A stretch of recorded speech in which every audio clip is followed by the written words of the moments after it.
get to know, you are free to post that in the chat. You are also free to share with your friends to come in and join us. We are excited tonight. Mrs. Valeria Mensah, what do I say? Good evening or good afternoon? Well, it's afternoon here, so it's 3:10 past 3. Okay. Can you see me? Yeah, we can see you. Okay, good.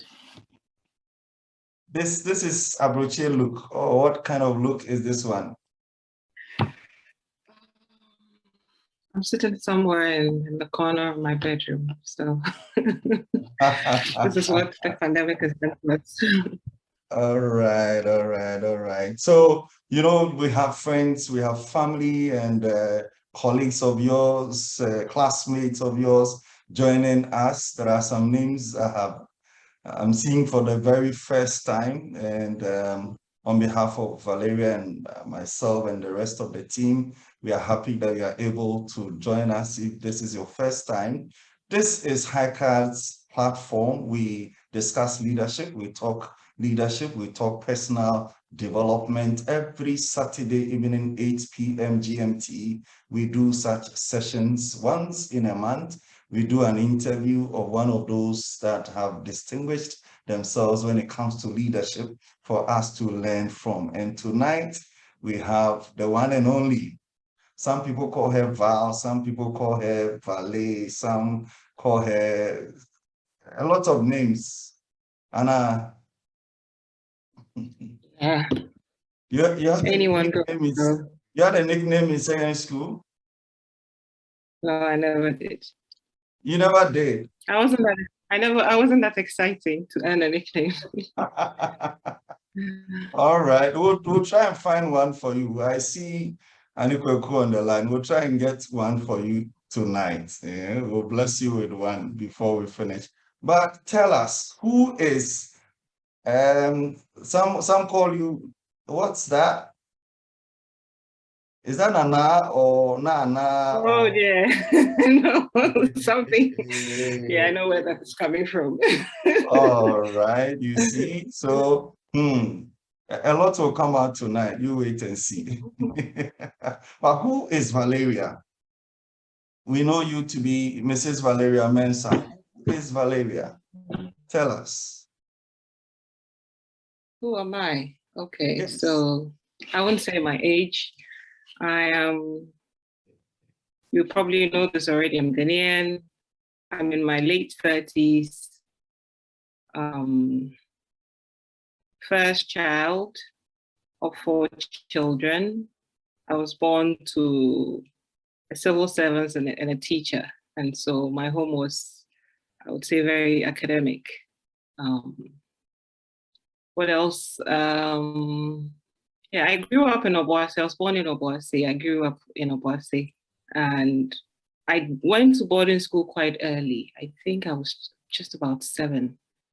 And so from 7 years on, I think I started, which probably shaped a lot of my personality, a little, an independent life,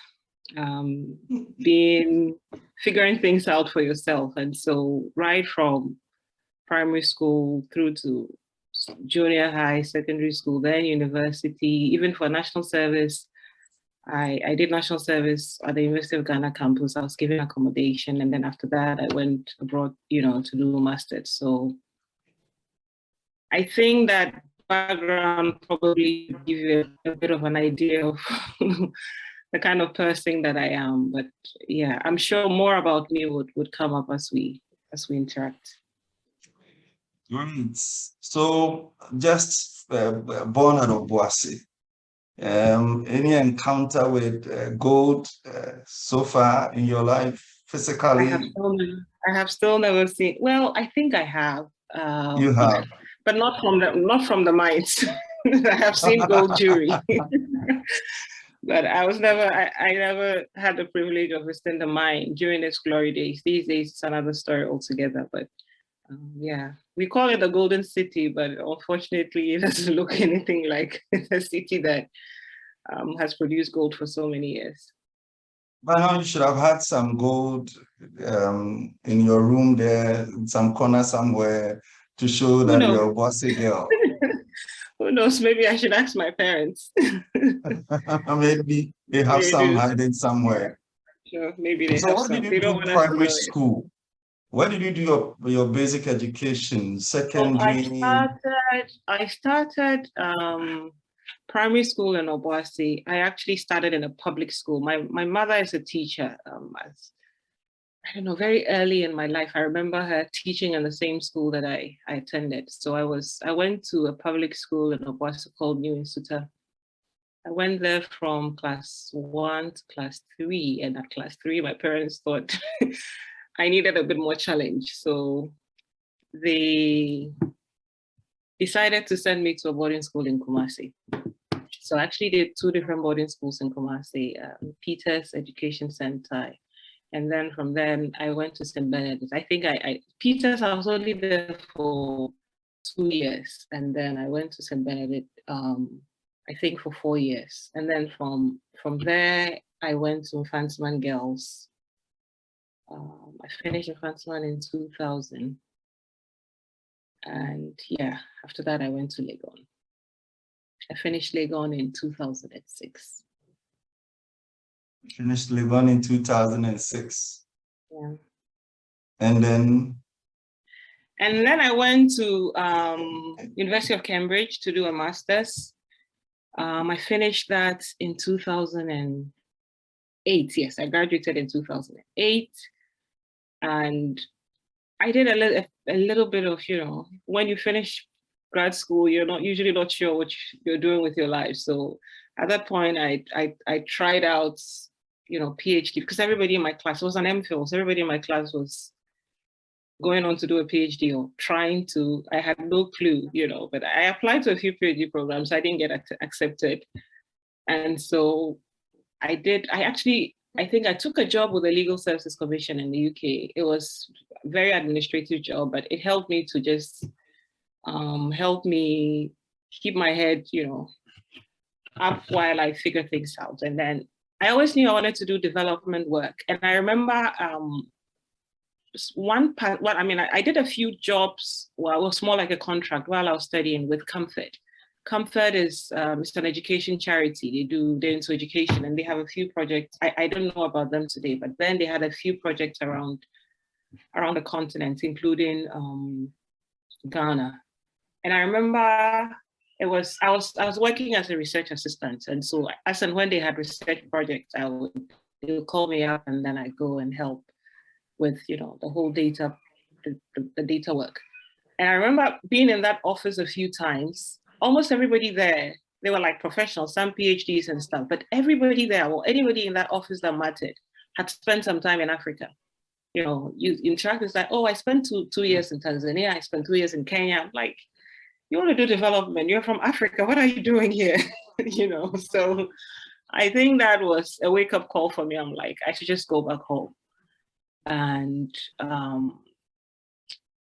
when I came back, I knew that the field was right. I just was focused. I wanted to do development kind of work.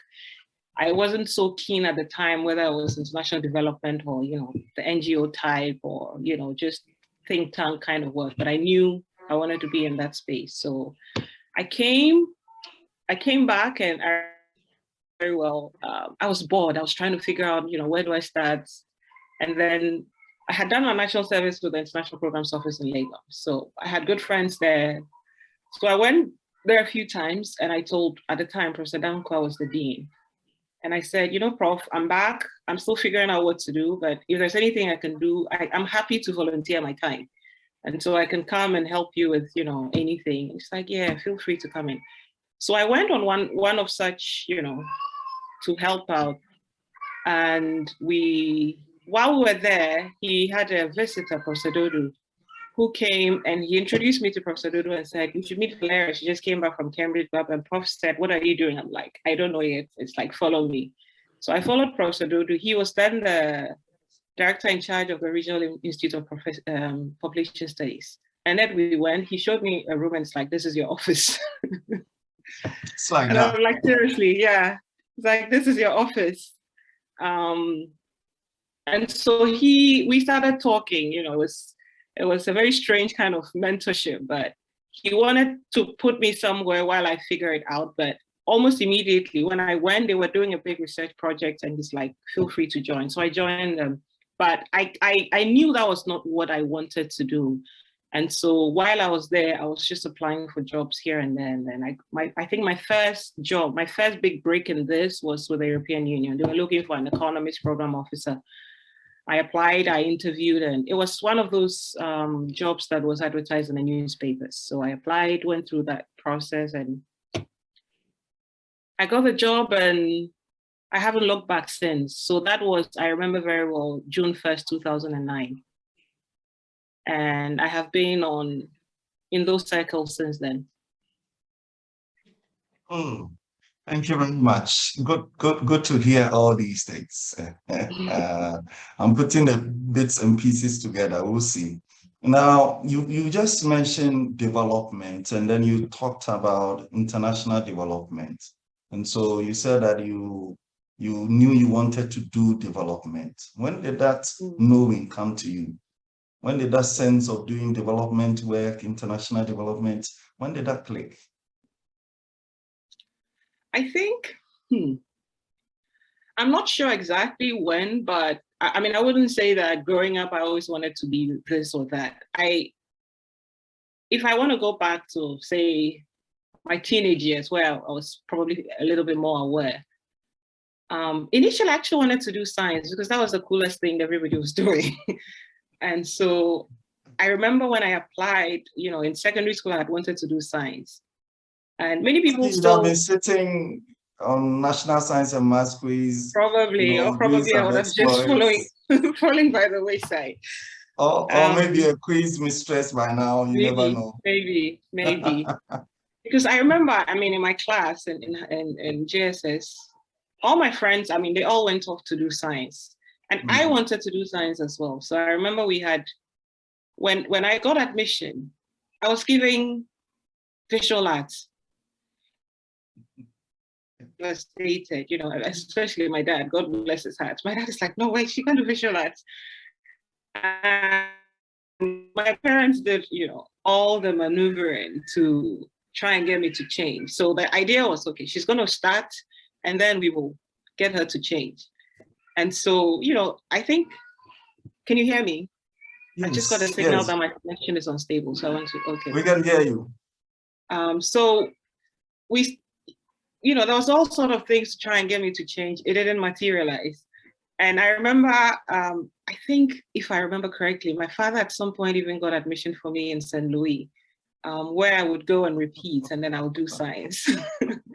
But the good excuse, because I went to school in Kumasi, my high school was in Kumasi, and almost all my friends went to St. Louis. And I just couldn't think of just going back and being my friend's junior, you know, so it's like, there's no way that that's going to happen. And then they tried it with, you know, advancement to see if I could repeat. And then I remember the headmaster for academics, Mr. Dazi, he told my parents, let's watch and see her results. If her results are good, then, you know, we'll let her go. And then after first or 2 semesters, term, the results came, she's like, she's doing so well in visual arts, why would you want to move her? And so that's where the whole science dream was killed. And I think at that point, I didn't mind anymore. But the interesting thing is, so my dad has always been in economics. He was, when I was growing up, he was an economics tutor, and later he went to work as a civil servant. He was working as an economist, and later, you know, going into the Ministry of Energy.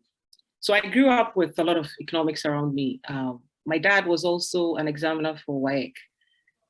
He used to mark WAEC and A-level econs papers and stuff. So, and I remember when I got into visual arts class, the deal was, then you have to do economics because it was an option. I don't want it. I don't want to do economics. And so I remember very well that for the first two terms, I had the option between economics and literature. I chose literature. My dad thought I was doing economics, so he used to bring me books all the time.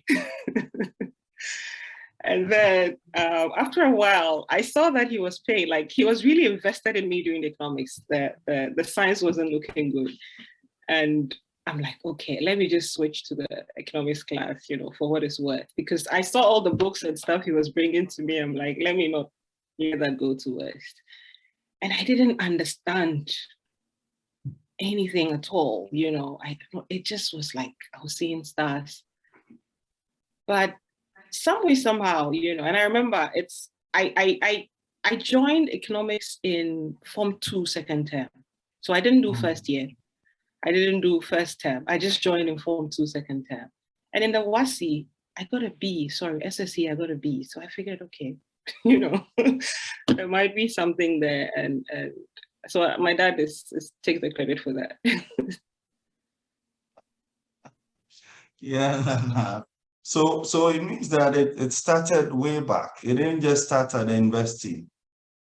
His whole idea of the economics. Yeah, it's just the development and stuff. It was there. So I think I really got into it after when I finished undergrad. I didn't even do economics in the undergrad. When I finished undergrad and I was looking at what else to do. One thing for sure, I always knew that I was going back to school. And so it was never an option. Like I didn't even think about it that I'm going to finish and go and, find a job. I was going to do national service. And I think I used almost the entire period of national service investing in options, what I was going to do after national service. And so I applied to different places. And that's when I think it became clear to me what I wanted to do. And so I ended up choosing an economics program, which I got accepted into. And then I remember again, I had a dilemma at some point because I think my three options were, I got admission also into the law school in Ghana, and then the University of Bergen to do public administration, and then Cambridge. And I was struggling to make a decision. And I remember I was talking to Professor Danko, was my boss at the time, and we would, he used to guide me a lot. And so God bless him. He called, God bless him. He called Professor Tugu, but he probably won't remember me. And he said, speak to this young lady. She doesn't seem to know what to do. He went to Cambridge himself. So naturally he was trying to nudge me into that direction, but I just wasn't sure. I have a trait. I try to keep, no matter how appealing something is, I try to approach things with an open mind, as much as possible, so that I can be totally confident of the decision I took. So although I knew, University of Cambridge is big and stuff, I wanted to take a decision based on what I thought was going to be in my favor, or was in line with my plan. And Professor Tubuga came and he said, what do you want to do? And I think it was in that conversation that it dawned on me that I think I want to work in, development, international development, and he says that I think Cambridge is the option you should consider. And I'm glad I did it because it has opened many doors for me since then, no doubt. And so when you finished the course from Cambridge, you came back and then you started working, you offered to help. Yeah. And you said you got that job at the EU. Yeah. And it was a newspaper advert. It was a newspaper advert. For me, a lot of the things I have, if you look on my CV, I've worked with a lot of the big institutions, but for the most part of it, I start like a random candidate. I am the type who will look at it, and I don't think I grew up with a sense of, there are people who believe I can only go there if I know somebody there. That's not me. Yeah. That's not me at all. And so I look at it, do I have what they say they're looking for? If I am convinced that I have it, I give it, and I would give it my all. And I think that, so I still believe in meritocracy. I still, the people around me know it. I would tell them, you have to put yourself out there. And so for that EU job, it's, you know how things are like in the Daily Graph. This is a job advertised. I think I kept the newspaper clipping somewhere. It was advertised in the, Daily Graphic. I saw it, and my dad was helping. So he sees stuff, he cuts them out. It's like, I saw this, you should try. And so we were doing, I did several, and that I got called up for an interview, and I went, and some way, somehow, I yeah, I got the job, and it was a great job, actually. I think it's one of the best jobs I've had, because I was young, I was hungry to learn. I didn't care about money, I didn't have any responsibilities. I just wanted to learn. It was my first real professional job. So I went and I threw my all in it. I did that for 6 years. And each time, I think so far is the longest job I've had yet. And so a lot of my foundation in this field came from that period. Mm. And so from the EU, what was the next step? So from the EU, again, the next job I had was with the IMF. But the IMF has they had just set up a regional office for Anglophone West Africa. And while I was working in the EU, I had worked, because of the nature of my schedule, I was following, macroeconomic policy in Ghana and doing a lot more economic related stuff. So I had engaged a lot with the IMF and people there. And I remember they had set up an office. It was brand new, and they were looking for an economist. But I was enjoying my job at the time. I was really enjoying my job at the EU. I wasn't really looking, well, I probably was, but not so keen.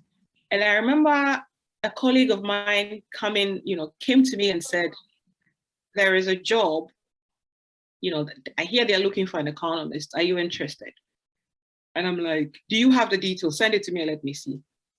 And so he sent me, I looked at the job profile, like, no, I don't want to do this.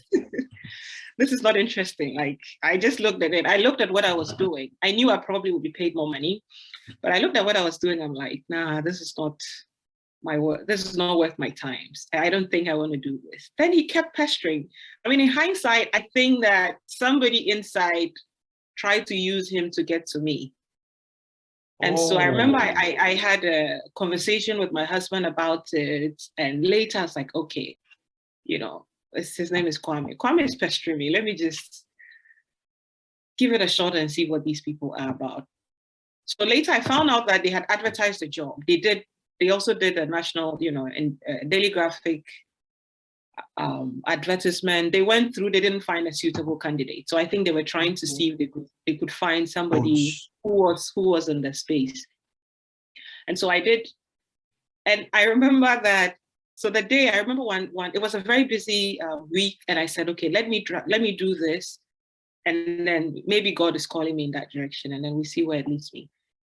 And I mentioned this before, and again, I know where it's stories about storytelling, and hopefully, you might pick a thing or two about my experience. Whatever I approach it with all seriousness, no matter, even if I don't believe in it. And so when I write to apply for a job and I write a cover letter, like, it might be just a page, but I can invest like a whole week into the cover letter to make sure that I'm pouring myself into it, to tell you this is who I am, this is what I can do, this is what I bring. And so I did that, and I sent the email. It was, send it to this person. And I remember my office then was just next to the washroom. So I clicked the send button. I went to the washroom, give it maximum 5 minutes. I came back and there were 3 missed calls on my phone. So I picked up my phone. It was a number I didn't know. I called back and it's like, this is the IMF, blah, blah, blah, blah, blah. I'm like, okay. Will you be interested in a conversation? We just received your application. I sent the application less than 5 minutes ago. So that was it. So maybe they were waiting, or maybe whatever I sent, was just good enough for them to want to call me. So the next day I went for an informal conversation, and then they decided to schedule me for a formal interview, and I got that job.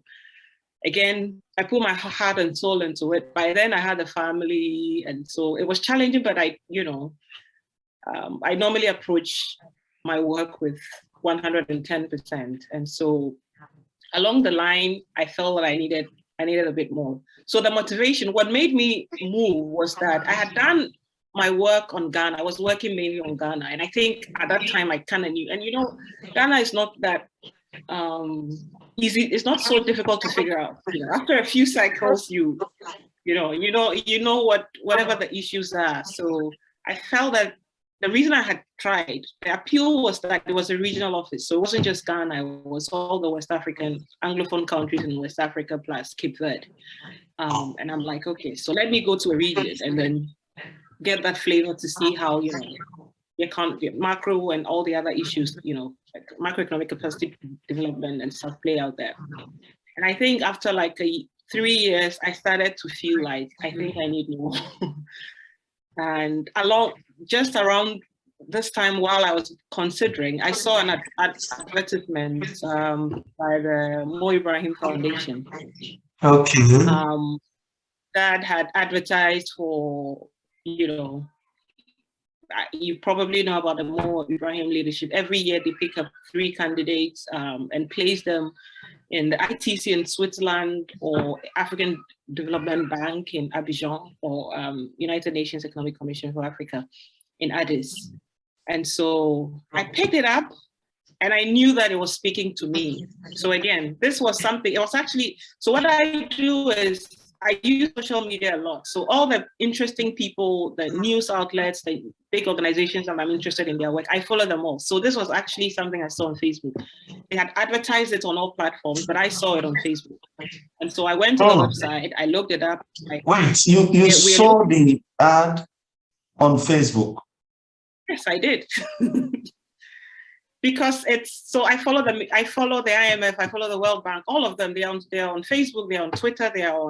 But I use Facebook more, and so I make sure that all the people that matter to me, I follow them on Facebook too. So BBC, New York Times, Washington Post, all the interesting, things. I make sure I have them in one place. So when I scroll through my timeline, I find the things that it's not just social, but it's also the things that,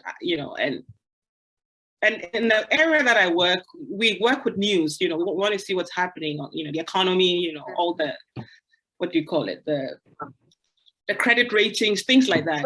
And so once you find them in a certain spaces, I think Facebook or, whichever works for you, it was easy for me at the time. Later, I moved to Twitter and LinkedIn, but I think I still prefer Facebook. I'm a bit old school, maybe. And so I saw it there. That's how I saw it. And I went to the website. I considered, I'm like, they're looking for, it's a mid-professional fellowship, somebody who has a master's degree, who has worked for at least 7 years. And at that time, I think I'd done 8 years or 9 years. And so I saw that I fit the profile.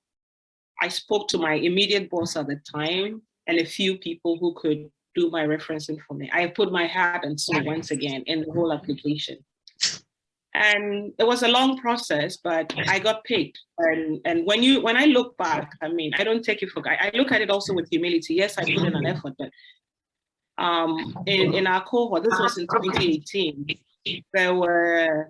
they had about 2,500 candidates from all over Africa. They picked 3. I was one of them. And it's a whole process. It's the whole, beyond the application, there are like interviews and all of that. And in my case, my last interview was actually conducted by the executive secretary herself of the UNECA, who is actually an under-secretary general in the United Nations, so a very high-ranking officer. And she did my final interview, and I wasn't sure I would get the job, I would get it or not, but thankfully I got it. And when I got the job, I had to move to Addis, and I was placed directly in her office as an advisor, and I worked with her. My job was to work for her, and her job was to mentor me.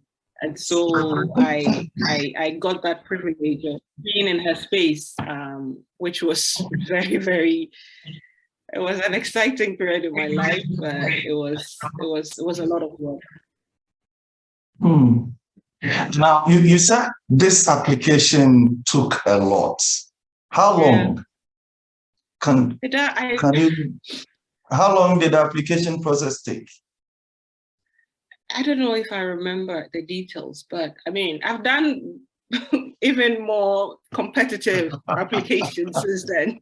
All right. So What is the when I longest look back, application? What is the longest application you've done? my current job.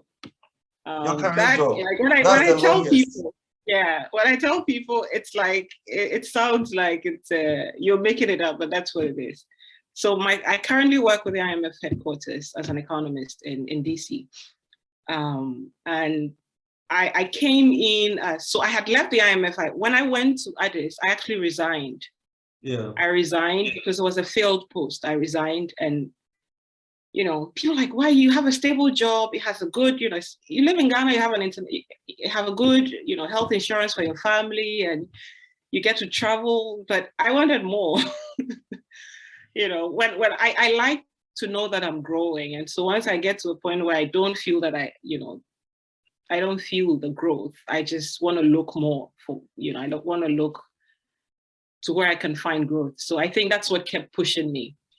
When I left, I left the IMF and then went to Addis. I knew that it was a year contract. I knew that beyond the year. So people were like, what are you going to do after a year? I'm like, I know I'll be fine. It's just a year, but I know I'll be fine. So I went, did it 1 year. Even in Addis, I think, there are a lot of people who were secretly thinking that I was, going to stay but I'm one person who, I am always excited about the future. And so when the current doesn't seem to work out, I am always hopeful that there's going to be something else, So, and I think I have a bit more confidence in myself and of course in my God. And so no matter what happens, I know I'll be fine. So I think that gave me a little bit of comfort to just say, let me just go. So I canceled my job. Like I not the word, like I quit. I packed up. I went to Addis for a year. When I finished Addis, I came back. I came back to Ghana. And when I was in Ghana, so I'm doing a PhD as well, which I've been doing for many years. I hope I finish soon.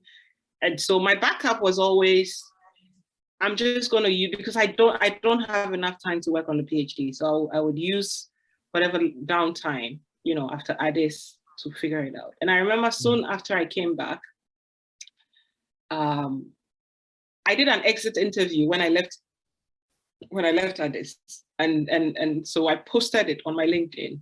And I had worked with some, a few people from the World Bank while I was in Addis. So I remember when I put my exit interview, I was there and I got an email on LinkedIn from a lady in the World Bank who I had collaborated with. And she's like, I watched your interview and I saw that you say that you're taking a break to work on your PhD, but any chance you can squeeze in some time to do some consultancy work with us?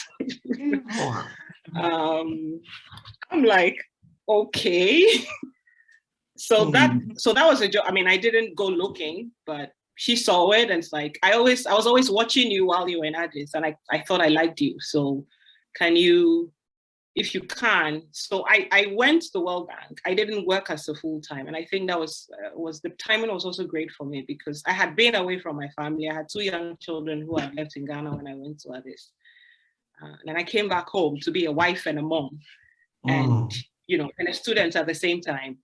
And I got this offer with the World Bank that allowed me to work remotely, and I would do missions. You travel to go and do a mission and then come back, a week or two, and you play it out with your own timing that works for you. And so that made perfect sense. It wasn't even an area. This was actually in digitalization. So it wasn't the area that I knew a lot about. It's something that I picked up when I was in Addis, but I threw my all in, and apparently even the little I thought, I was trying to figure out, she was impressed by that. And so they put me on as a short-term expert for the World Bank for a period. And so that offered me flexibility. So I'll take assignment that allowed me to work remotely, work from home. And then it was during that period that I decided that, I still need to plan for the future. And so I decided to go after something more stable, something more in line with the vision, what I have always wanted to do. And so I saw that the IMF was hiring again, what they call the mid-career economist. And again, guess where I found it? On my Facebook, because I follow them on Facebook. So I saw it there, and I knew it. When I saw it. Wait. Do you know Solly? No. It's a term that journalists use. Okay. You never paid Solly? Never. So when journalists come, they cover your event and all that. Right. Okay. Now that you say it, I think I know what you're talking about. So you get it now. It's a term they use for it in Ghana. They call it Solly. I think it's solidarity also. I don't know where the word comes from. I think that every media person, and I'm making it broad, any media person you meet, you should pay them Solly. Really? Why? Because, but this is social media. Yeah, social media perhaps. Is media. Print media. You are getting adverts in print media, social media. Yeah. So I think, for me, my lesson is use media to your advantage. I use media a lot, and I use it to my advantage. Like, another media that I use a lot is YouTube. And I use YouTube for professional development. Like, a lot of, especially my PhD, because it's distant, it's not this like block, distant. So I go for a couple of weeks and then I come back. There's a lot of stuff that I don't understand. Like, I just go to YouTube. Like, I found a full course on econometrics from undergraduate to postgrad. You will find it on YouTube. Ooh. Yeah, and so I did it there, and now there's Coursera, and I use these media a lot, and so you find me a lot on, when I'm doing something and I don't understand, I go to YouTube to see if somebody has, explaining something about it. There's something about it there. Data analysis. There's something that you don't, I've learned a few, data softwares in the last few years. And it's all on the media space. So as you're probably right, I owe it to media people. But people are putting content out there, and I find myself, I'm using that content a lot. And so in the case of this job I was talking about, again, it was advertised. They tried to push it as widely as possible. Just pause a second for me. Let me also do adverts, okay? Since they're talking about YouTube, HiCard, we have a channel on YouTube. The name is Daniel Poby. We put out personal development content. So please, if you are on with us and you don't frequent YouTube, please, you heard our lady. She says YouTube, you were able to get econometrics from undergrad to PhD. There's even more. If you want statistics class, Stanford University, all these universities have, there's a lot on YouTube beyond music. That's what I'm saying. And so if you want to learn, there's a lot of, so I use music. Beyond music. Beyond music, there's a lot on YouTube. Please visit Daniel Poby on YouTube, okay? Auntie, please, I just have to do this advert. It's very necessary. I feel like I'm talking a lot, but please do interject. Yeah, we are enjoying it. Look, let me give you an idea of what you've done so far, okay? Let me read some of the messages for you. Okay. Victoria says, I'm learning a lot, Mama. Really inspiring. Thank you. Then Chenjimu, I hope I've mentioned it well, says, I'm inspired. The name is familiar. No, I was trying to say the name also. Okay, the next one. All right. Then Richard Salome says, use media to your advantage. Enjoy your TikTok and follow the premiership, but use social media to advance your career and increase your value too. Richard, thank you very much for that. I think that pretty much summarizes what and Gloria says, that's awesome, Val. So look, we're enjoying We are enjoying what you are sharing with us, okay? And you see that once in a while, I'm making notes myself. I'm writing, I'm taking notes and learning from what you are sharing with us. I've known you for some few years Not now. few, many I've known years. you. I've known you. And for Many those years. of you who are Not not aware, 20 years. let me share one of the Valeria stories with you. When we were at the university at Legon, and I was about finishing school, I think we had done some work for Pax Romana, and we happened to have visited one man. And in the course of just looking for funds for the Ruder project and all that, he shared a story with us. And he says that when old people run out of ideas, they just contact young people and they ask them, what are you going to do when you grow up? And once you share what you are going to do when you grow up, they start doing it now because they have the funds, they have what it takes, and so they will do it. And I picked that story and I tried to apply it to my life. And so I said, let me look for some people who can speak into my life. Now that I'm going to finish school, let me look for some people who can speak into my life, people that I'm going to value their advice and I'm going to take it with me for my life after school. And Valeria happened to be one of them. And I remember one of the things that you shared, start small. Start small. It really helped me. You can imagine me finishing, she's not finishing yet. And she was advising me, Daniel, take your time. And she said, you said it's one of the things you learned from your dad, that you don't rush. Start small. And it helped me. Look, let me tell you, I remember those days we were living at Manprobi, and that start small advice taught me to walk from, I think it was Latebi Okoshi. I walked from Latebi Okoshi, almost where Radio Gold is, all the way to Manprobi Post Office. Instead of picking Trotsky to the post office, I will do a prayer walk from that stretch because one Valeria says I should start small and start saving. That's when I learned to start saving.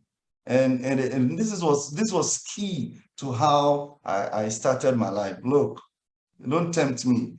Don't let me bring the stories. Don't let me bring the stories. But I tell you, it's one of the reasons why we invited you to come. It's an opportunity for us to also celebrate you and what you've done with your life. You said you're in your 30s.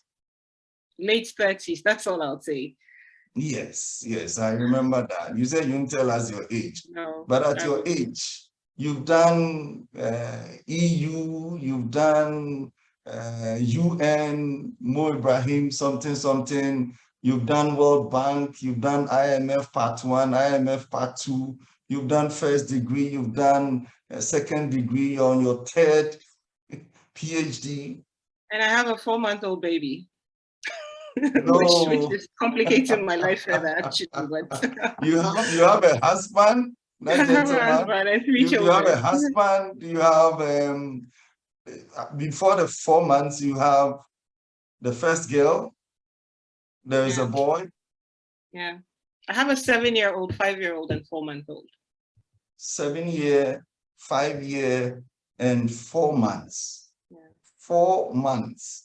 Yeah. And here she is. She's doing IMF job in Washington, D.C., doing PhD alongside, marrying alongside. I think I'm crazy, but that there's something that, I mean, I take a lot of inspiration from scripture also. Okay. And there's a scripture I don't know if I go back to it or it haunts my spirit a lot. And so when I feel I'm not doing enough, it's that scripture that haunts me. To whom much is given, much is expected. The parable of the talents. I think one of my worst fears is to underutilize myself. And I feel that, one day when I meet God, he's going to ask me what I did with all the talents. And people have people make choices and say, and to each his own, you know, that I would be a stay-at-home mom. That's fine and fair. Like, you know, that's the choice. But I think that I've come to a point where I have seen the different things that God wants me to do. And it's clear, like I don't need anybody telling me. And I know in my spirit that he has given me the ability to do it. And no matter how challenging it is, I know he's going to ask me. I'm going to be held accountable.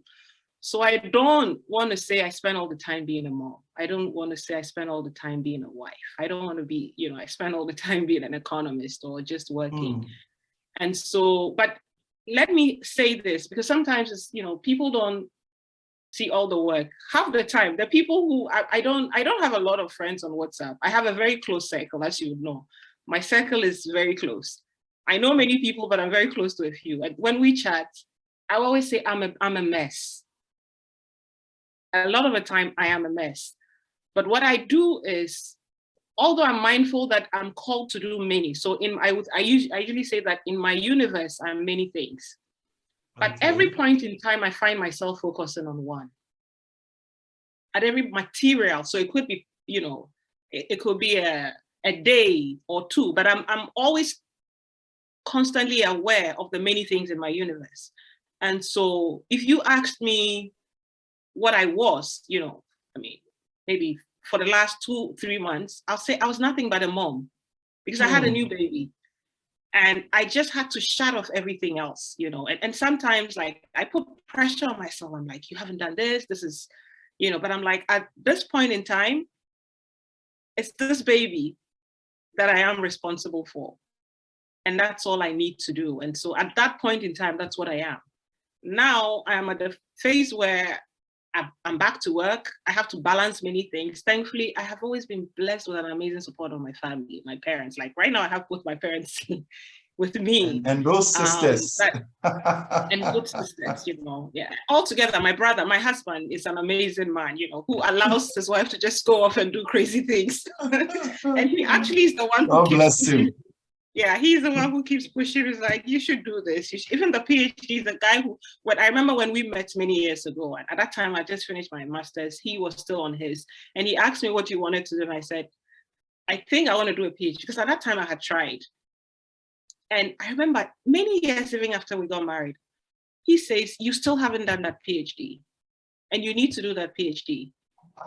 And it got to a point where it was getting annoying. I'm like, please let me call out all the husbands on this platform. Okay, give that wife of yours the support and the push. You heard from our sister Valeria. Now the role that the husband has played, even the reminder. I mean, if he's the one reminding you, it presupposes he's not even counting the cost. No, yeah, that's I think God gave me the man I need. Yeah, God gave me the man that I need, and I'm grateful for that.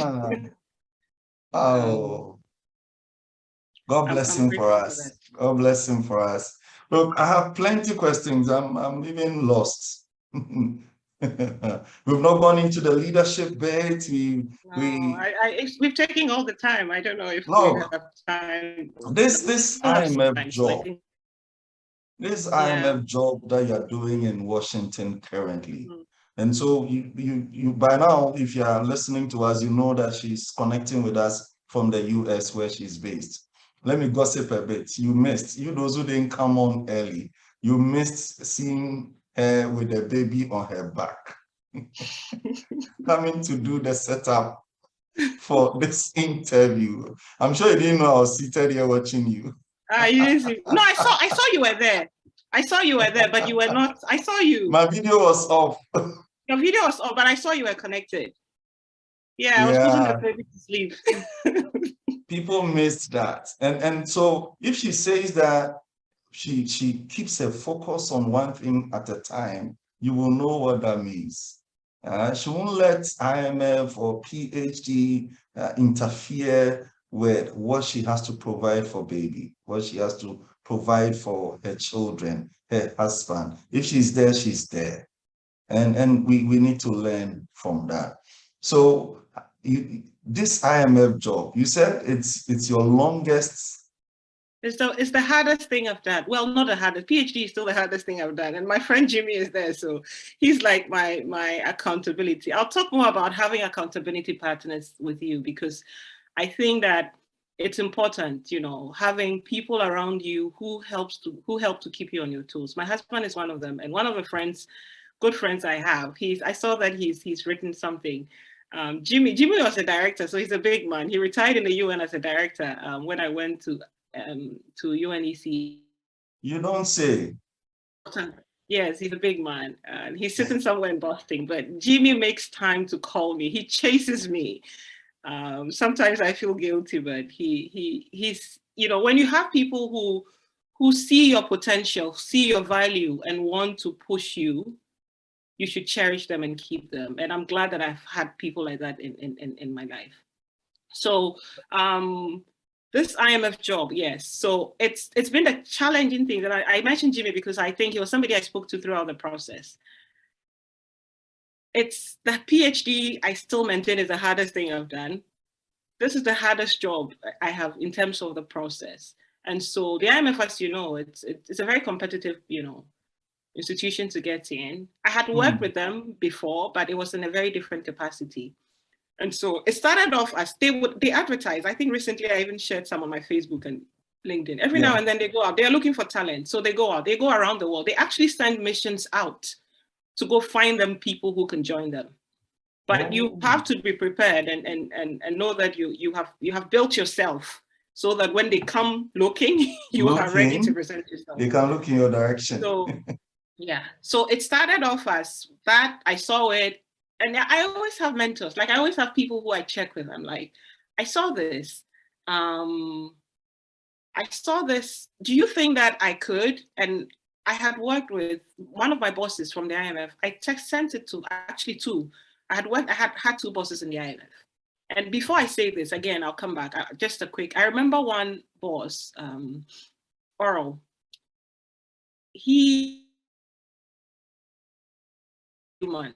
And I remember, I mean, for me, it's a lesson that I have learned going forward in terms of when I work with people and looking out for other people and pushing other people, because I've received a lot from people. And I think that it beholds on me to also give them back. And I think that seed started because the IMF is extremely technical, you know.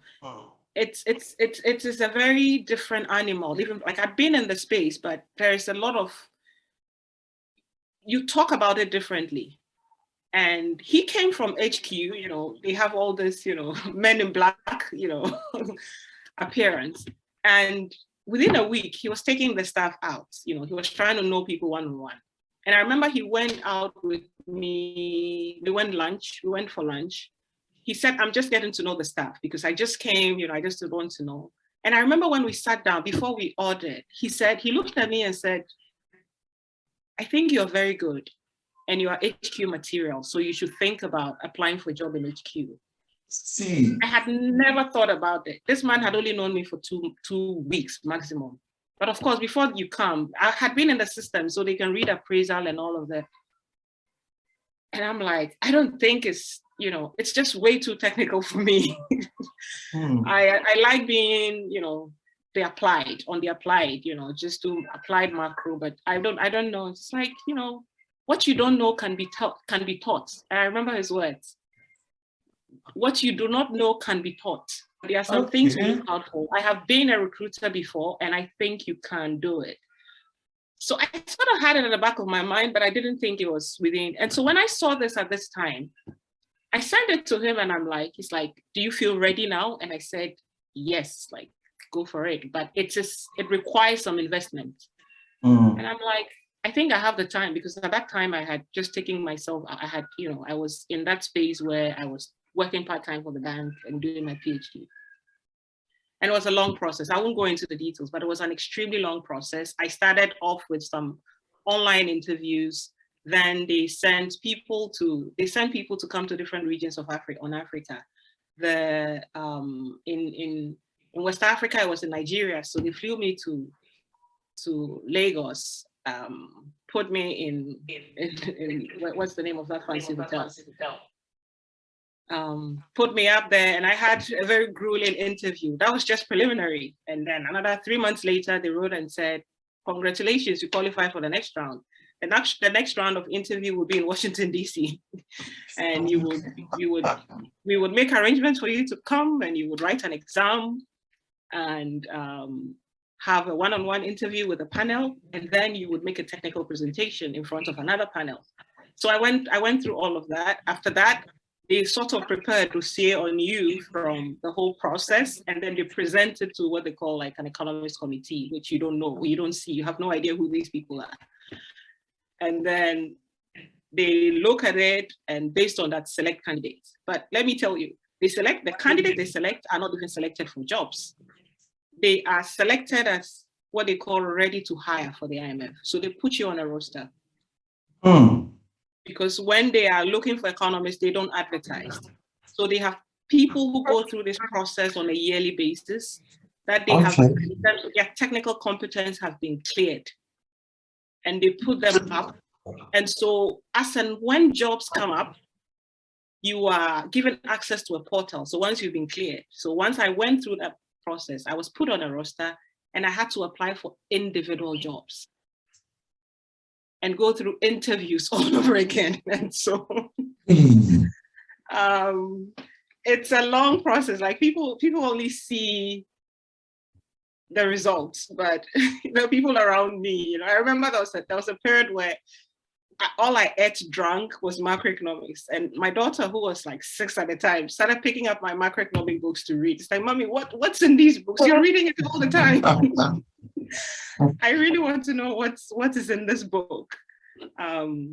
Somebody's asking, Vicky, hi Vicky, were you nervous at any point during the process? I think that I'm naturally a confident person.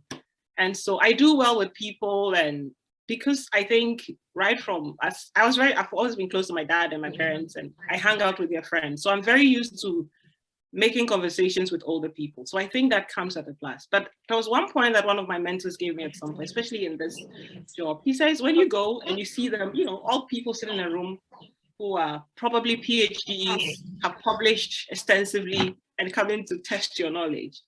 Imagine them in their house, Imagine each and every one of them in their respective home, using the loo, taking a bath, eating breakfast.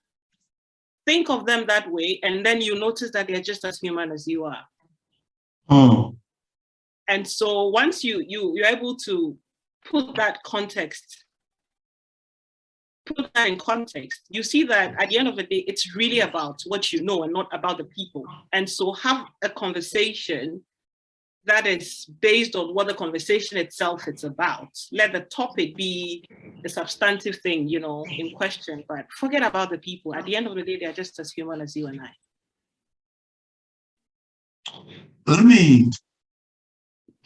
I want to find out about your challenges. Yeah. Have there been challenges you've had to deal with? So many. So many. Put them together. Let me read some of the comments. I think that by far the hardest for me. Okay. Let me read some of the comments for you. All right. It also gives you some time to rest. Yeah.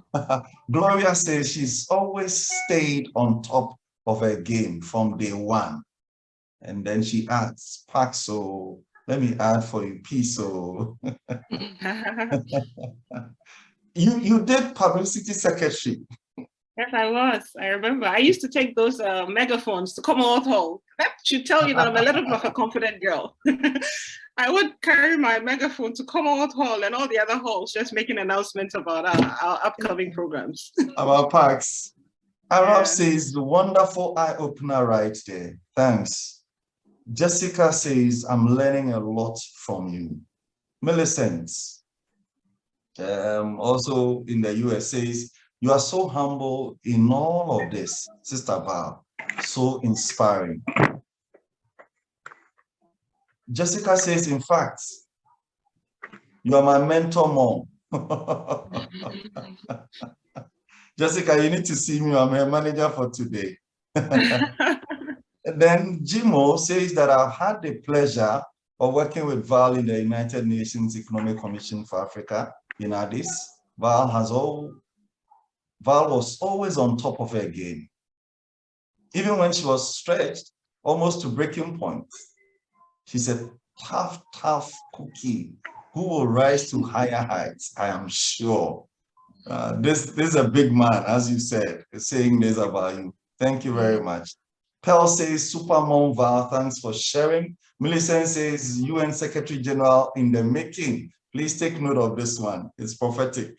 Ivan says, wonderful Jenny. We'll touch base with you for the econometric stuff. I think your hunger for growth is swinging the needle. Keep embracing challenges. Go Val. Emmanuel says, my takeaways. He has a lot. He's written 5. Attach seriousness to everything you do. Ensure that whatever projects you lay your hands on, you do it with your heart and to perfection. 3rd, explore and take away opportunities when you chance on them. Believe in God and trust in Him. 5, use media to your advantage. Gloria says, what a complex life she has. So much inspiration. Faustina, and for Faustina, I want to just salute you. Faustina was the very first to come online today. You saw, yeah. She says, Val is so humble and very intelligent. Thanks for sharing your story with us. Richard says, Val is a giant. She's just being her usual modest self. She should share more. Yehovah. Please ask her when she will come and take up the finance minister post to help develop Ghana. That I believe will be the highest development work. Please take this one also, note it down. Priscilla says, proud of you. You've always been an inspiration. Fortune says, wow, very inspiring. I'm glad I joined. Indapiwa says, how do you pronounce that? Let me say she's also a Mo Ibrahim Fellowship alumni. She was my predecessor in Addis, and she currently works here in the World Bank, for the World Bank. So she's another great woman. You people. All right, she says, phenomenal woman she is. Eunice Adam says, congratulations, Val. You are a great inspiration. And Victoria says, God bless my paps. I'm sure she's referring to Mr. Mensah. He's a good and great man. I can attest to that. Then Jimo says, can the moderator please allow Val to talk? I beg, forgive. Forgive. Sometimes I need to give her some breather so that we can continue. Then there is this one from Botswana. I won't try the name. I will not try. Says, wow, so inspiring, focused, but able to live a balanced life. And then she quotes one of your own, use media to your advantage. That's powerful. Jimo says, thanks for the kind words, Val. It's because I believe you completely. Let me pause. There's still a lot to read. If I take too long, Jimo will come and hold my neck. Your challenges. What are some of those challenges that you've had to deal with? There's been many challenges. I'll probably put it, put them in 2 broad categories. One is just home. I mean, and it's challenging when you have kids. And I mean, there are just so many. You have to balance. I watched a movie once where, I mean, it's a saying I go by. I've forgotten what the title of the movie is. I think that, yeah, the title of the movie is I Don't Know How She Does It. That's the title of the movie. And this is a man whose husband is, whose wife is, in corporate, blah, blah, blah, and trying to have kids. And I remember at the end of the movie, somebody is asking who the man's wife, and asking him, what does she do? Like in terms of is she like an accountant, or it's just like, she's a juggler. She's a juggler. That's a full-time job. And I think that is the most challenging. And in that movie, there's a point where he said that the inside of the head of a working mom is like the control tower of a very busy airport. it's not easy, but I think that, again, you talk about Especially you have challenges. to take care of your firstborn, you know, Yeah, I think the, I've been grateful in the a sense to husband. have. I have been very lucky in that sense that I got a I got a very low maintenance husband. So Okay, that has, I mean, a lot of the time he's the one who takes care of me. I remember thank God. when I went to Addis, part of the challenge in Addis was finding, food that I wanted to eat, because Addis Ababa is a very different context, and I wasn't finding food. And at every point in time, he would send me food. He would find people who are traveling to Addis and just load a suitcase full of food and have them have them, Gee, So I have, and I mean, my husband pampers me a lot, so I'm grateful for that. oh, But for the children, you are still their mom, and there are certain responsibilities that you can't neglect. My mom and my sisters have been phenomenal. Even my brother, I have two sisters and a brother, and the three of them combined, like, just make sure that my children don't feel my absence when I'm not there. And I have been very lucky, but it doesn't absolve you of your responsibility as a mom, because that's somebody right. else is watching them. And That's so right. that can be very difficult. But at the same time, I also channel that into good energy.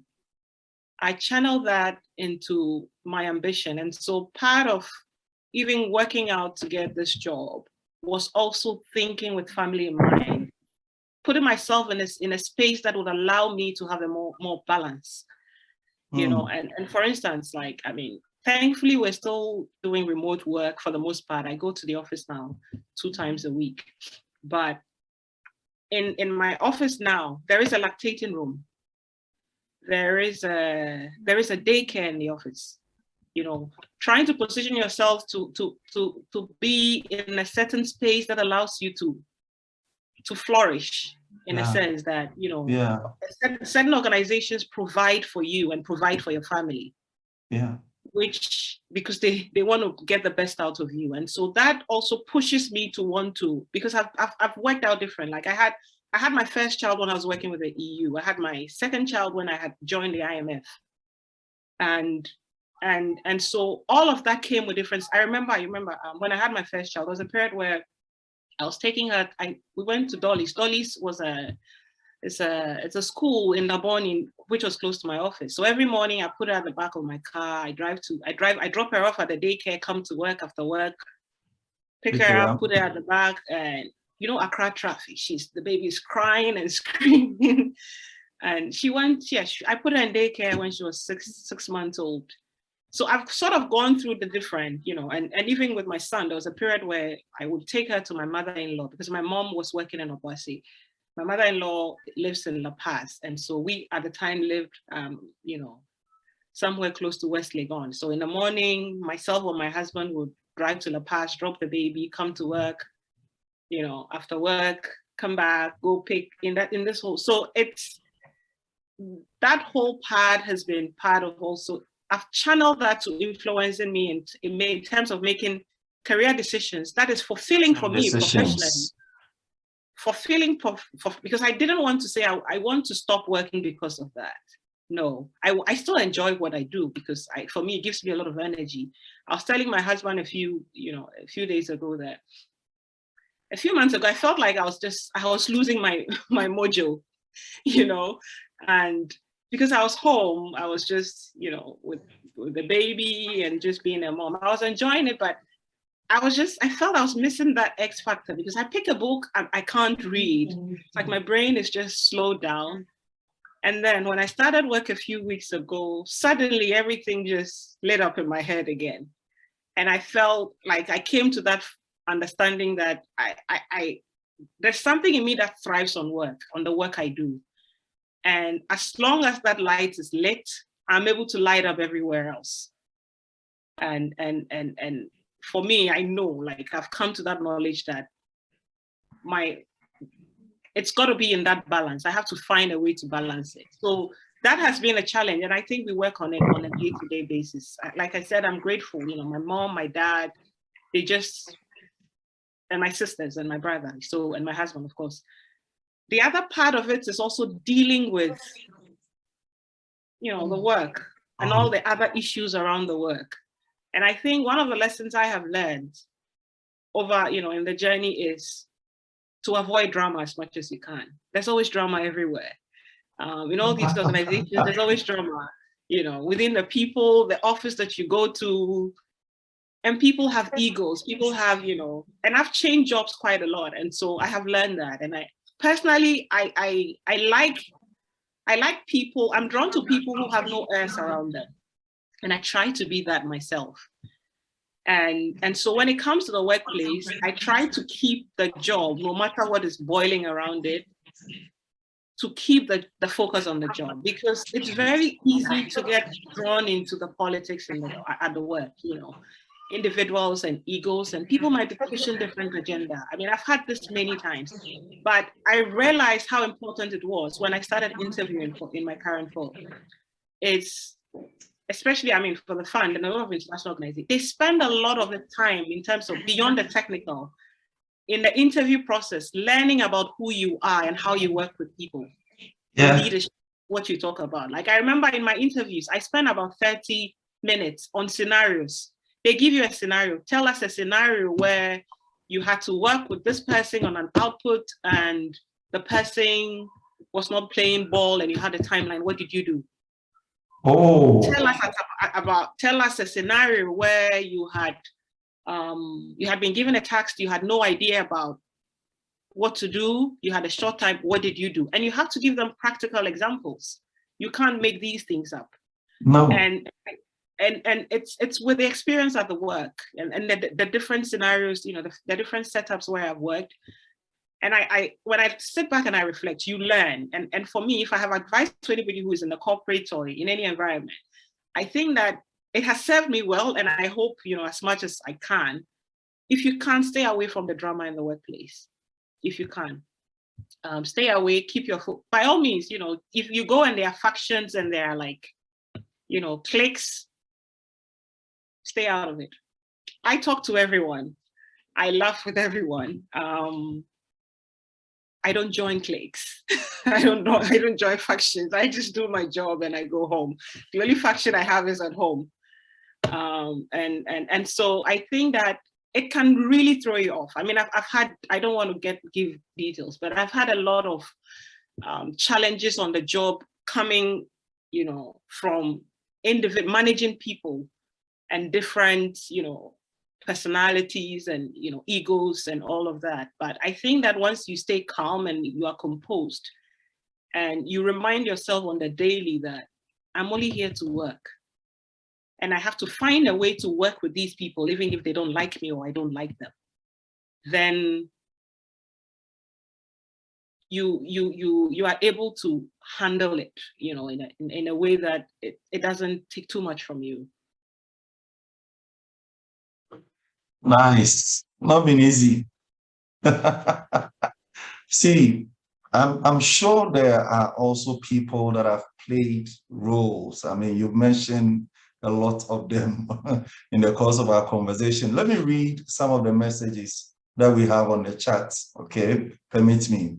Richard says, what you don't know can be taught. That's one of the lessons you've taught us tonight. You've responded to Victoria's question, so I'll jump that one. Millicent says, it's impressive the relationships you have built and kept throughout the career. Those relationships, it's one of the notes that I have, how you are able to keep relationships and relationship with your supervisors, relationships with your bosses. Now, if you want to apply for a job and you can have a conversation about it with your boss, that's a different level altogether. The kind of, you spoke about mentorship also, but let me focus and read the messages. Emmanuel says, have you ever contemplated giving up on a task or job in your leadership journey?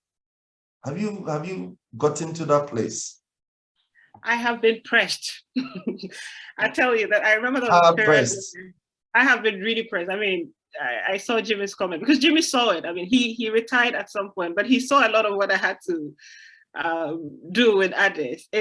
I have been pressed many times. Yes, I have gotten to a point where I feel like, let me just pack up and go home. But I also know there's always a lot more at stake. So I tell you, a lot of what drives me is my family. My family drives and pushes me a lot. It's like I have 1 million cheerleaders through them. And whatever decision I take has implications on them. And it's like, you have to go through a tribunal, you know. If I just pack up, I know, in a sense, like someone like my husband, if I woke up one morning and I said, I'm packing up and coming home, he'll welcome me home. Yeah. He's just that type who would hear you out and try later to change your mind. But if you're at the point where you feel like you can't do it anymore, yeah, then it's like, it's okay. And so I have that in my family. But at the same time, I also know that they expect a lot from me, and that inspires me. And so, yes, I've come to that point many times. I have come to that point, but I think that the biggest drive I have to overcome those challenges, one, I said, is family, because I don't want, in a sense, you don't want to disappoint them. But more importantly, it's just that. So I have this thing that I give myself pep talks a lot. I give myself pep talks a lot. And there's a scripture that I go back to a lot. And David encouraged himself in the Lord. Yeah. When I'm really in that corner, I tell myself, I will encourage myself in the Lord. And so I go into this mood where I want to hear God out. And usually once I've gone through that, I come out, even when I feel like I have no answers. I come out and I say, I am, I can, I will. I am, I can, and I will. Can, I will. So once I have retreated when I need to retreat, and it's still all hazy. And a lot of the time, this resolve comes when it's still hazy. And so I remember exactly around this time last year, I had a very difficult task at work to do, and I couldn't figure it out. I was like, what in the stuff, and so I started reaching deep and like, I cannot disappoint. So I need to get this done. And I am one person who doesn't hesitate to ask for help when I think I need to. So I started, first of all, the hardest part is actually getting to a point of knowing exactly what it is you need. Sometimes you don't. Yeah. That's why I retreat. So sometimes when I retreat, I realize that actually, if I could find A can help me to deal with this. That's it. And I figured I need to find A. And then I started asking, anybody knows anybody who knows A? And then I met a complete stranger one afternoon. And I told him, wherever you are, I will drive to you. Wow. And in that moment, he taught me everything I needed to know. And I came back and said, I will do this job. I will do this. Dr. Alex Akon says, wow, I'm enjoying listening. Great. He has a question for you. How does she schedule? How is she able to balance church and work and our family? How do you schedule? I'm still working on that. I'm not sure I have. I mean, in the ideal world, my whole world should be about schedules. And I try to have schedules. But what I do is, like I said, I think I mentioned before, my universe are many things, but at every point in time, I try to do what I need to do at that time. And so that guides my schedule and private. Like last week, I remember I'm a nursing mom, new mom. There was a day last week that I couldn't afford to be a mom that day because of the demands of work. I left and I got back very late in the night because I know I have that support back home because I needed 110% attention at the office. And so I had to go and give it. But I also knew that we had a long weekend coming up. And so I would make up. For. And so I think that at every point in time, I try to be aware of what is the absolutely most important thing that I need to do, and I prioritize them. Everything else, when it comes to kids, especially now, when they are in school, they are organized already because of their school schedule. And so for each of my kids, I actually have a timetable for them because I know I might not be able to supervise. And so they have, I mean, we have other activities for them like piano and sports and stuff. And so every day, each one of them can read and go and say, okay, I come back from school, I have this today, I have that today. That takes the burden off me to want to tell them, you're back from school, you need to do this. They know because I'm going to ask if they did. And so yeah, I'm trying, but it's not perfect. I know myself that I know that I could do much better. So we have one Father, Eric Frimpong. He says, Val, I have learned a lot from you. You are confident, and I know you also have a strong faith too. This evening or afternoon, I learned from you again the need to concentrate on one thing at a time. God bless you.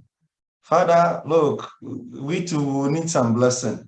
I hope and pray you stay with us till the end, and you give us a closing prayer and benediction, and you bless us. Father, we beg. Why? It's not all the time that we get fathers coming on our show. So tonight we are blessed. We are privileged to have Father Eric. We will take the blessing.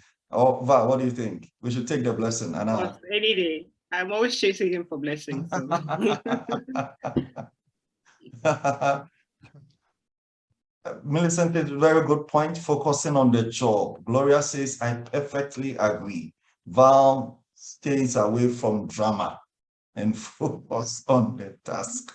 You need the drama out of it and you focus on the task. She agrees with you. Pearl says, how do you manage the conflicts at the workplace? I think you've talked about it a bit, yeah. Wonderful. We are enjoying this time with you, I tell you. I'm not even finished my questions. But looking at where time is and considering the fact that you have a lot to do with at a time, I'm tempted to release you at this point. I mean, if you can, we can do another 15 minutes if people have questions. Great. Yeah. One of your, I want to find the name that you use for them.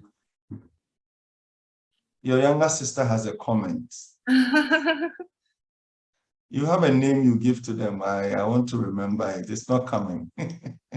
She says, very insightful conversation, Val. Yes, meritocracy. But have you blatantly faced any forms of discrimination or harassment in your journey? And how did you handle it? Oh, that's a good question. Harassment. I think I have. I don't think you work this long without without having harassment. I have. But discrimination, yeah, to a certain extent.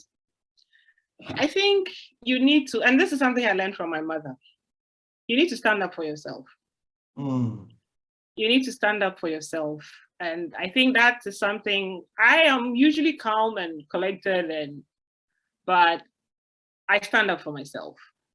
And I think that the environments I've worked with, I mean, I normally joke with people that I don't think I can work in a Ghanaian environment because I haven't actually done that yet. My whole career has been in a multicultural international setting where you sort of have very structured, it's a structured environment with a lot of, avenues in place for you to report without, but it's still a human institution. So sometimes it's subtle. It might not be as blatant as it is. And these environments also allow you to stand up for yourself without pain. Like I was always young relative. I mean, in my school years, I was always like 2 years younger than the youngest person in the class. And I think it's a trait that I had to pick up very early. That you have to. So I remember in GSS, there was a tactic I used to use because when you are good in school, the teachers like you, and so they will make you class prefect. But I was in a boarding school, and sometimes I found that some of my friends would like to bully me.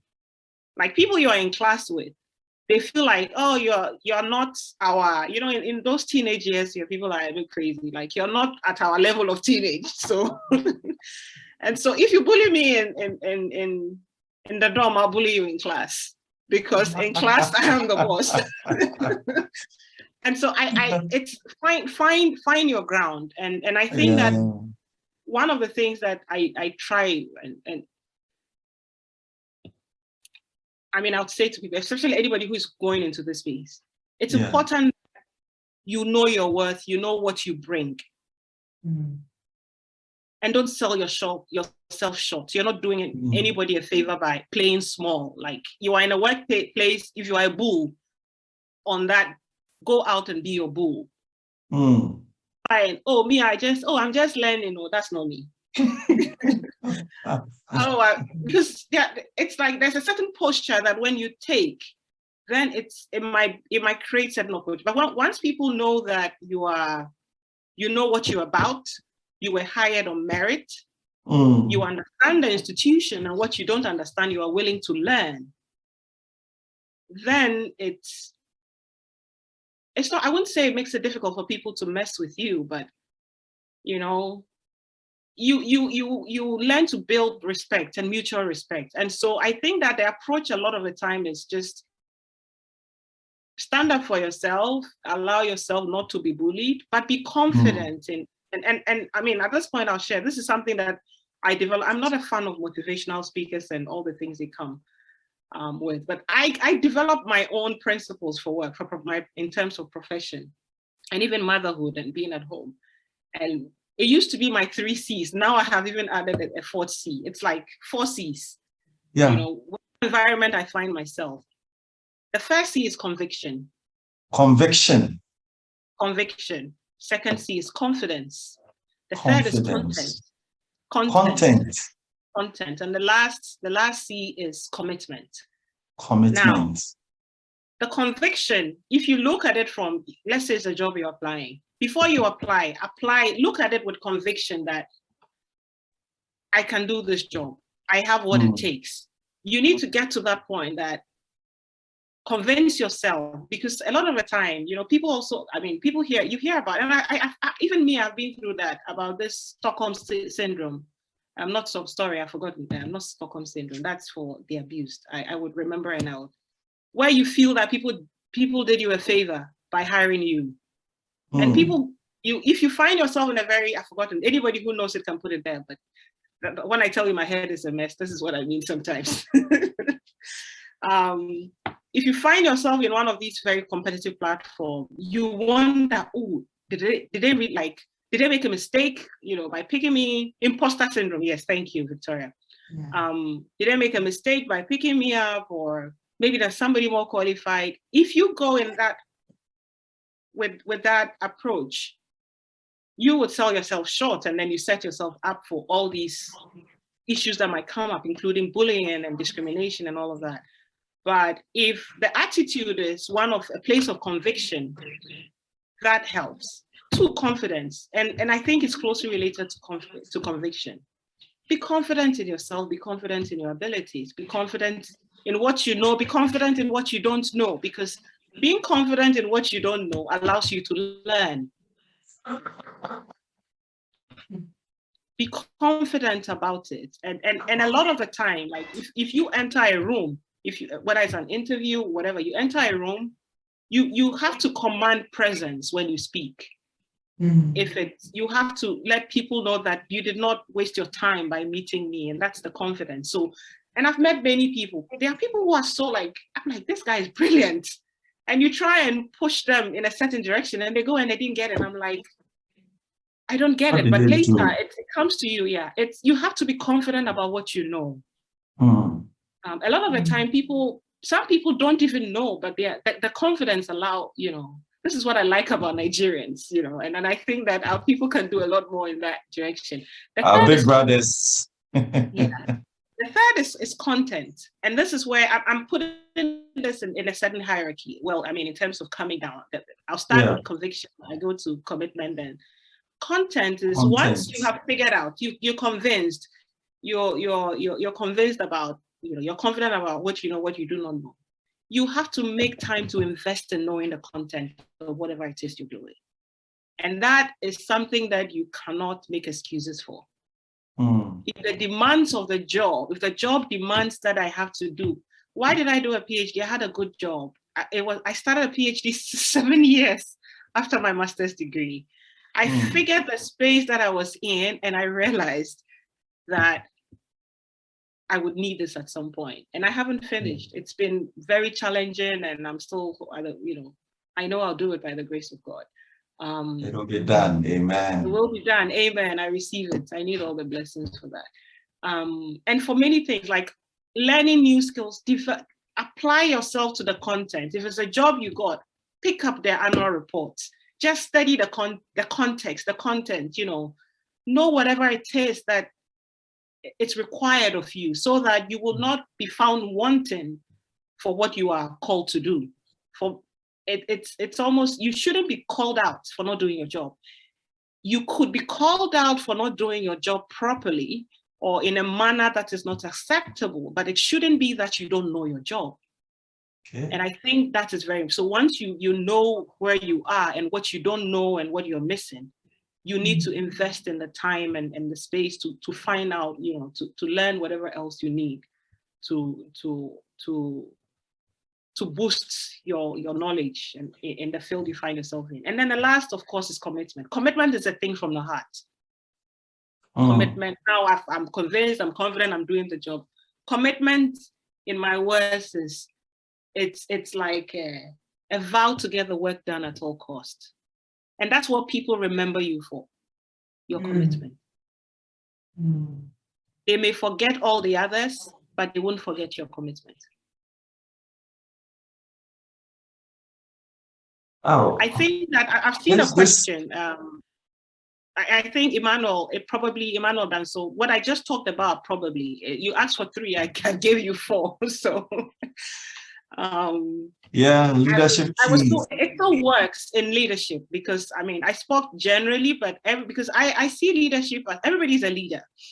It's easy to think of a leader as somebody who is in your own life, you are the leader.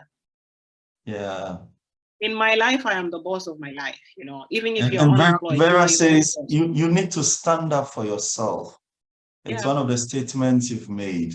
She says, our first female president of Ghana in the making. Ekuma, keep sorry. I got that name I was looking for, the handbag. All right. the handbag. Yeah, sometimes my handbag. And then she will say with benefits. Yeah. My handbag with benefits. With benefits, that's what I was looking for.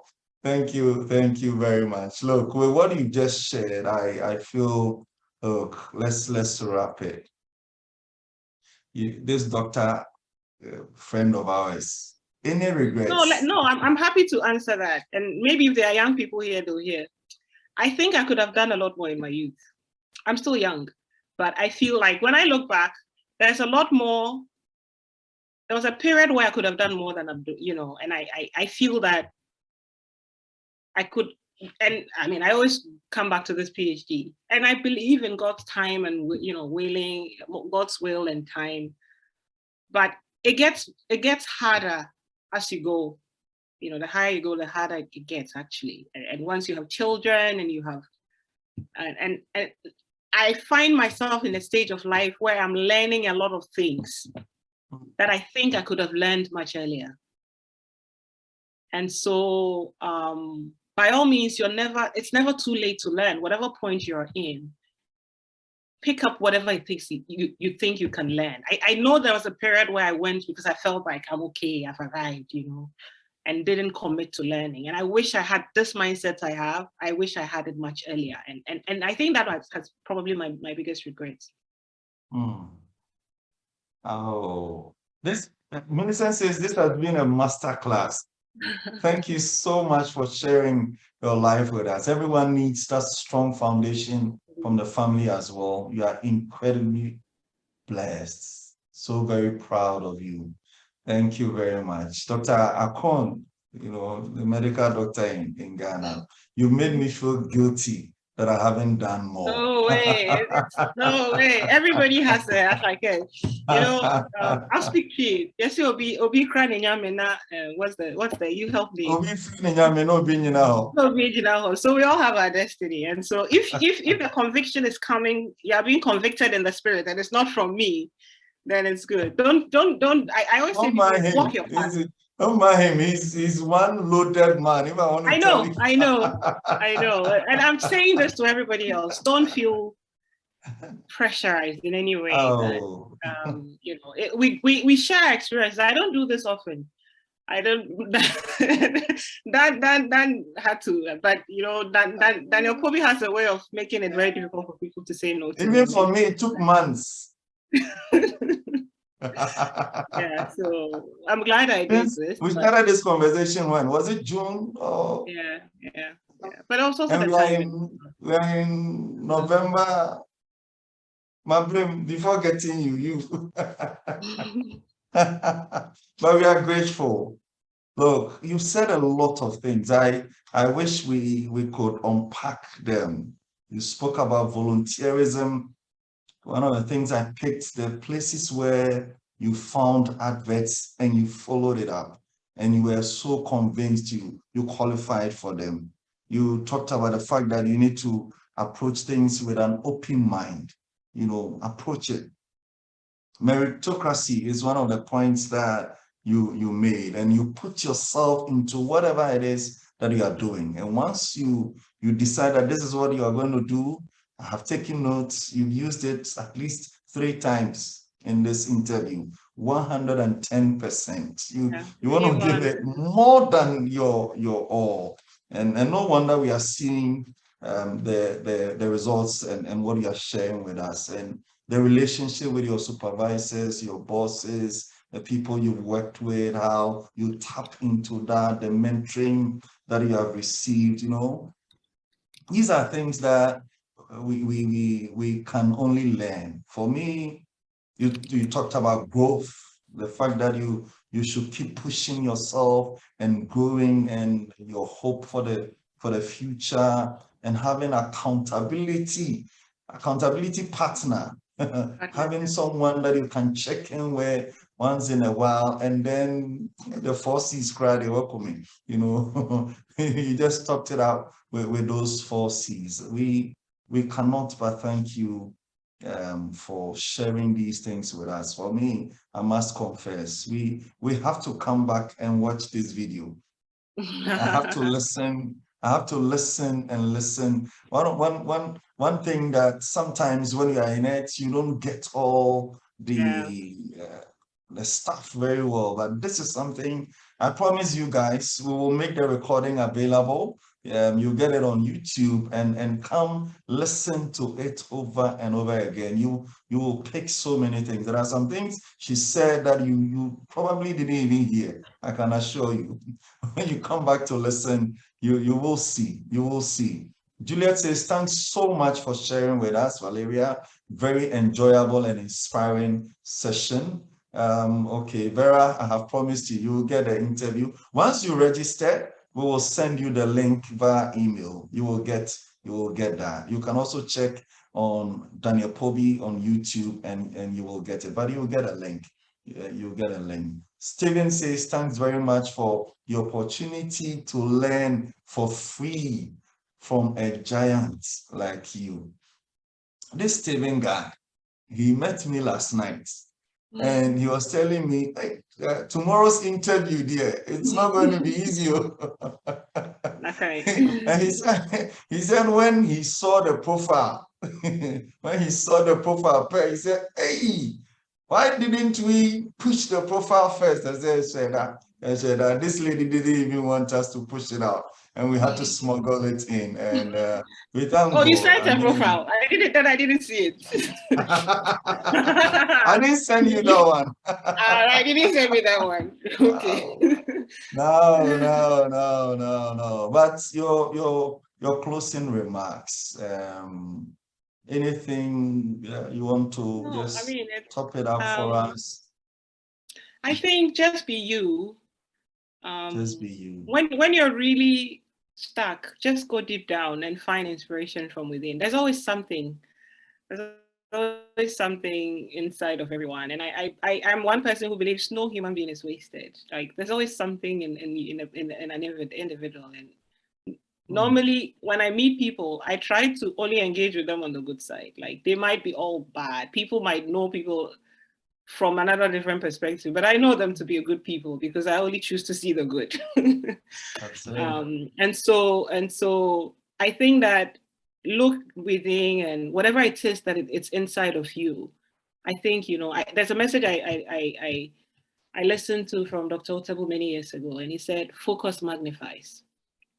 Focus magnifies. Whatever you focus on will magnify. And so if you choose to focus on the wrong things, it will become magnified. If you choose to focus on your challenges, it will be magnified. If you choose to focus on your strength and play to your strength, it will be magnified.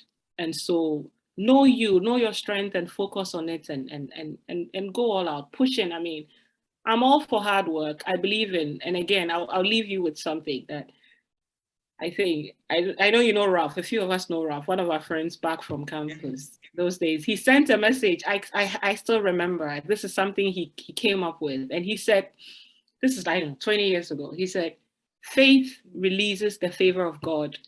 Work releases the force of man. If you combine the two, you become unstoppable. Oh. Faith releases the favor. Faith releases the favor of God. Hard work releases the force of man. If you combine the two, you become unstoppable. So that's my goal. And that's what I wish for everyone. Have faith in God or whatever it is you believe in, because you definitely need some energy beyond yourself. Hi. You need energy beyond yourself to drive and spur you on. But you also need to work hard. And when those two, at some point in your life, you see those two aligning and you see that there's definitely merit. You know what? With what you just said, as Father Eric is on, Father, we'll need you to pray for us. There are people who are listening and inspired by our sister's story. There are people who are feeling challenged and overwhelmed and having to contend with things right now. And this is a success story that we've heard that tells you that you need to be strong, you need to be courageous, you need to tap into your network and all the resources that are available to you and make the best out of them. And we'll need a prayer. We'll need a closing prayer from Father. We'll need a closing prayer from Father. But, some people don't want us to close. They are tempting me with comments. Prosper says, Prosper Cheche. Hi, Prosper. Says, I've known Val for some time. It's been nice getting an insight into her professional journey. Thank you. Prosper was my husband's flatmate in London many years ago. So he's okay. So he saw the connection days. Right from the beginning. Emmanuel says, amazing personality, full of wisdom. I tell you, this one is beauty with brains. So beauty with brains. She's not told you that. She says it as it is. And I'm what? I send it.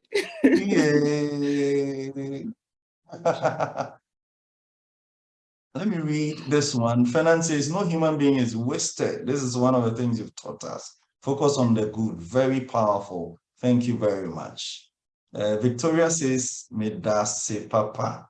Val. Victoria is Nigerian, but she's writing Victoria is speaking Chi. It tells you a real rano. This was so timely. Really grateful for the privilege of knowing you. God bless you. Super proud of you, Mama. Mary says, thanks so much, Val. You have really inspired us. God bless you. Fernand says, very impressive. A world leader to be. She's a world leader already. Amalampo. Thomas says, I'm grateful for such inspiring words. Tilda says, we love you, Val. We are beyond proud of you. This one also did publicity for Pax Romana. Yeah. Is it a family stool or yeah. something? I don't know. Following after I her sister. was here. Yeah. Yeah. Prosper says he remembers the palm nut soup. The palm nut soup. That's one The is palm coded nut soup. language. It's coded. It's It's coded. coded, eh? Oh, I almost Coded thought it's language. the Obwase something you were discussing with Daniel the other time on Facebook. No. Oh, no, not that one. This one is coded language. All right, friends, thank you very much. You can see I'm so happy, so excited. If you leave me alone, Anikweku says what? Thank you, Val. Really blessed. Timely indeed. If I don't read his message, you know what that means for me. You'll be in trouble. I have to read his message, or if not, trouble day might talk. So thank you all so much for sticking and staying with us. We are grateful to you for your time. Oh, where's Father? We lost Father Eric again. Sister Millicent, I beg you, don't push me for part 2. Don't push me for part 2. But let me end by speaking with you. So I thank you, Daniel, for this platform. I know the story of Hiker from the beginning. I'm supposed to be a board member of Hiker. The board role. Yay! From how many years ago? 5, 6 years ago, but I don't think I have been very good and into that. Yeah. So forgive me, but I know your story also, and you're one of those brothers who inspire me always. And if I feel like I'm not accountable to anybody, there are some names that come to my head, and I know that I am accountable to someone, because when you call and they are asking for an account, you know that you cannot wing it. Well, and Daniel is one of them, so I'm grateful for you. We are proud of you. We are proud of you as a person and what you've been able to do. All these achievements, your family life speaks volumes. And we thank God for your life. Since I'm missing Father Eric, and I have Meek Millicent, what else? Won't I ask it? Or Val, you do the prayer. No, Millicent. You said Millie should do. Yeah, okay. This is a Millicent. Anyone. I mean, anyone can volunteer. I'm happy with it. Yeah. Okay, let's pray. I volunteered Sister Millicent. She's also US based, so US to US afar. Okay, let's pray. All right. In the name of the Father, the Son, and the Holy Spirit. Amen. Amen. Heavenly Father, we give you thanks and praise. Thank you so much for this opportunity to learn from our dear Sister Val. Thank you for your hand that has been upon her life, all the decisions that she has had to make and move on with her family, with her children, with her husband, and with her colleagues. Thank you, Lord, for all the things that you laid in front of her. Thank you for the grace and the wisdom and the directions you are giving to her throughout her journey and her career. We pray that all these lessons that she has shared with us, that Lord, some time to come, many of us will come and testify that the light that you shone through her has also expelled the darkness in various aspects of our lives. And we have also made a step forward through her life. We pray that your blessings will be upon HiCAD as they present this platform to give all of us various insights into leadership and also about personal development. Pray for all of us, Lord, that wherever stage or whichever phase of life that we are, that you will also give us insight and give us the wisdom, the grace, and the strength to be able to take steps of faith, to work hard, that we will also be able to testify to the greater glory of your name. In a special way, I pray for Val, in a special way for her PhD program, that you are going to bless her and you're going to make the way that she'll be able to complete it to the greater glory of your name. I pray that as she does all this, continue to make her family intact, continue to lay many helpers and colleagues, Lord, in front of her, that she'll continue to grow and continue to be a blessing to our world and to all the people around her. May your blessings be upon all of us, and may we be shining examples wherever we find ourselves. In your Son's holy name, Jesus Christ, we pray with thanksgiving. Amen. Amen. Thank you very much, Mrs. Coleman Ewua. Thank you so very much. Please, this is where we invite all of you to, as much as it is possible, let us see you. Show us your video. I am changing the setting so that we will see all of you. If they want to be seen, because not everybody is. It's in a space that they want to share, so you have to put that caveat. If they want to be seen, I'm walking to a grocery store. Yeah. Hey, Dr. Thank you so much. You thank you, Val. Hi. Oh, yeah. You have been a true, and thank God today I didn't miss it. I've been missing for the past 2 months, and I'm so glad I did. Yeah, Mrs. Even though, as I said, you have made me feel very, Mr. and very Mrs. Maud. easy.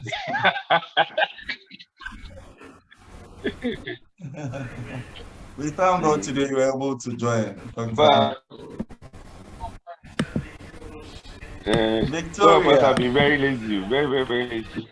We watch football a lot. It's good to watch football too. With Salome, Richard Salome, my good friend, we all like football, but he is also doing well. No, Richard has been a very good friend for many years.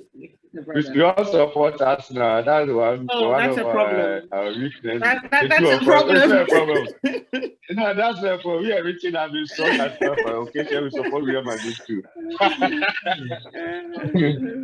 Ask Papa, how do you survive? Just why you're behind me. Go ahead. Oh, no. Today we won. I mean, nobody is talking about it. Hey, hi, Mano. Hi, Maud. Hi, Laura. Hi, Vicky. Yeah. Hey. Hi, Juliet. Okay, you see my children. My children are watching somewhere. Joseph Okai. That's you can spotlight them. The Joseph Okai. That's Richard is gone. Hi, Elise. Hi, Darren. Elise is now a big girl. Hi. Oh, let's see the faces very well. They are half now. Come one after the other. Mrs. Poby. You didn't see Mrs. Poby? Oh, yes, my favorite friend. Hi, Mama Lou. It's been ages. It's been ages. Say hi to Jojo for me. Hello, everyone. Jojo is my prodigal daddy. Tell him I said hi. Wow. Who else do I see? Hi, Jim. I know you're hiding. So, hi, Ethel. Hi, Fernand.